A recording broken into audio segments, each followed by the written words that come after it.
চাই আছে এনি ভাৰত 24 মই বৰ্তমান উপস্থিত আছোঁ ধুবুৰীৰ কিসমত হাজদহ চতুৰ্থ খণ্ড গাঁৱত।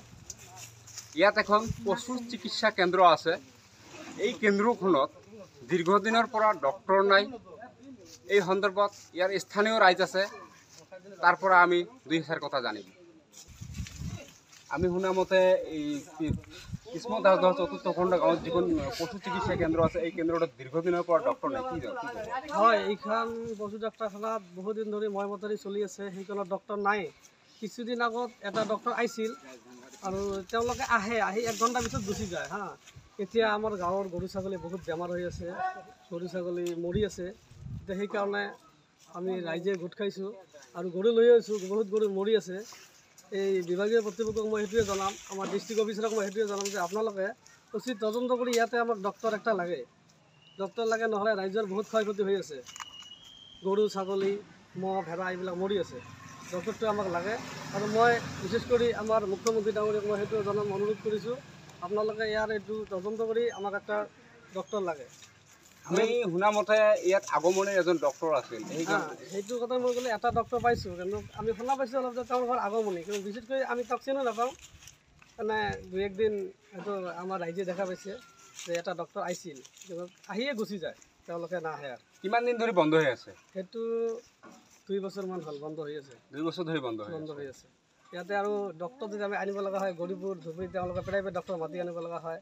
এতিয়াতো গৰীব মানুহ ক'ত ইমান পইচা পাব? এটা ডক্টৰ আহিলে তাৰ খৰচা মিনিমাম 1000 টকা দিব লাগে আৰু মেডিচিন আছে, ক'ত পাব? এতিয়া আমাৰ যদি হস্পিটেল থকা স্বত্বেও আমি নাপাওঁ, সেইটো আৰু কেনে কথা হ'ব? সেইকাৰণে মই বিভাগীয় কৰ্তৃপক্ষক মই জনাইছোঁ যে আপোনালোকে আমাক এটা ডক্টৰ দিয়ক ইয়াতে। আমি শুনা মতে কিসমত হাজদহ চতুৰ্থ খণ্ড গাঁৱত যিখন পশু চিকিৎসা কেন্দ্ৰ আছে, ইয়াত দীৰ্ঘদিনৰ পৰা ডক্টৰ নাই বুলি আমি জনা পাইছোঁ। কি ক'ব? হয়, মোৰ ঘৰ এই ওচৰতে। তো মই আজি মোটামুটি 2 বছৰ আগত তো মোটামুটি অলপ আহিছিল ডাক্তৰটো। এতিয়া 2 বছৰৰ পৰা একেবাৰে নাহে। আৰু তো মোটামুটি গাঁৱত আমাৰ গাঁওখন মোটামুটি যিখন আছে, এতিয়াকৈ গৰু ছাগলী মৰিবলৈ আৰম্ভ হৈছে। তো এইটো মানে সোনকালে মানে চব প্ৰব্লেমটো ছল্ভ কৰিব লাগে। এটা ডাক্তৰ লাগে। আৰু কিসমত হাজদহ চতুৰ্থ খণ্ড গাঁৱত যিখন পশু চিকিৎসা কেন্দ্ৰ আছে, দীৰ্ঘদিনৰ পৰা তলা ওলমি আছে দুৱাৰত। আপোনালোকে দেখাই পাইছে, তলা ওলমাই ৰাখিছে দীৰ্ঘদিনৰ পৰা প্ৰায় 2 বছৰমান ধৰি। ইয়াতে কোনো ডক্টৰ নাই, কোনো চিকিৎসা নহয়। ইয়াৰে স্থানীয় ৰাইজ বহুত হাৰাশাস্তি হ'ব লগা হৈছে। যদি কিবা এটা গৰুৰ যদি বেমাৰ হয়, সেই বেমাৰৰ ট্ৰিটমেণ্ট কৰিব লগা হ'লে বাহিৰৰ পৰা ডক্টৰ আনিব লগা হয়, তাতে 1-2 হাজাৰ টকা দিব লগা হয়। এই দুখীয়া অঞ্চলৰ মানুহখিনি এই বানপানীত বহুত গৰু ভেড়া ছাগলীৰ বহুত বেমাৰ হৈছে। ইয়াত যিটো হস্পিটেল থকা স্বত্তেও ডক্টৰ নাই। কিয় নাই? আমি শুনা মতে আগমনিৰ এজন ডক্টৰ আছিল। সেই ডক্টৰজন 2 এদিন ডিউটি কৰিছিল, যদিও দীৰ্ঘদিনৰ পৰা এই হস্পিটেলত উপস্থিত নাথাকে। ইয়াৰ স্থানীয় ৰাইজ আছে। কি ক'ব? দীৰ্ঘদিনৰ পৰা এইখন হস্পিটেল বন্ধ হৈ আছে, কি ক'ব? ডাক্তৰ নাই ইয়াত ডাক্তৰ নাই। আৰু মই গৰু লৈ আহিছোঁ, 3টা গৰু লৈ আহিছোঁ। গৰু 3টা বেমাৰ ধৰিছে আৰু পোৱালি 3টা মৰি গৈছে। সেইটো প্ৰতিকৰণ কোনে দিব?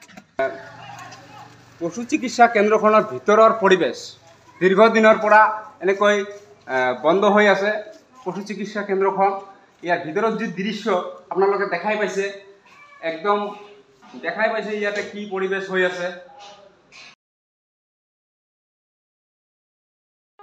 ৰব, আপুনি যে এটা অপৰাধ কৰিবলৈ গৈ আছে, আপুনি জানেনে? এই নাবালিকা গৰাকীক এতিয়াই বিয়াত বহোৱাটো যে এটা অপৰাধ, আপুনি জানেনে? অপৰাধ কেনেকৈ? মোৰ ছোৱালী, মোৰ কথা। তুমি যিয়েই নোকোৱা ভূঞা, 18 বছৰৰ তলৰ যিকোনো কন্যা সন্তানৰ বিয়া দিলেই আইনগতভাৱে এক দণ্ডনীয় অপৰাধ। বিয়া দিয়াজন যিমান দায়ী, বিয়া পতাজনো সমানে দায়ী। এতিয়া তাই পঢ়া শুনা কৰাৰ বয়স, খেলা ধূলা কৰাৰ বয়স। তাইক খেলিবলৈ দিয়ক, পঢ়িবলৈ দিয়ক, আৰু চাব এদিন আপুনি তাইক লৈ গৌৰৱ অনুভৱ কৰিব পাৰিব। এতিয়াই তাইক সংসাৰৰ বোজা দি তাইৰ ভৱিষ্যত জীৱনটো অন্ধকাৰ কৰাৰ অধিকাৰ তোমাৰ জানো আছে? মোৰ ভুল হৈ গ'ল মাজনী, মোক ক্ষমা কৰিবা। শিক্ষা ল'ৰা ছোৱালী উভয়ৰে প্ৰাপ্য আৰু অধিকাৰ। আপোনাৰ কন্যা সন্তানক তাইৰ এই প্ৰাপ্যৰ পৰা বঞ্চিত নকৰাব। বাল্য বিবাহ ভাৰতীয় আইনৰ দ্বাৰা বিহিত এক দণ্ডনীয় অপৰাধ। এনে অপৰাধ কৰি আপোনাৰ কন্যা সন্তানৰ ভৱিষ্যত অন্ধকাৰৰ মাজলৈ ঠেলি নিদিব।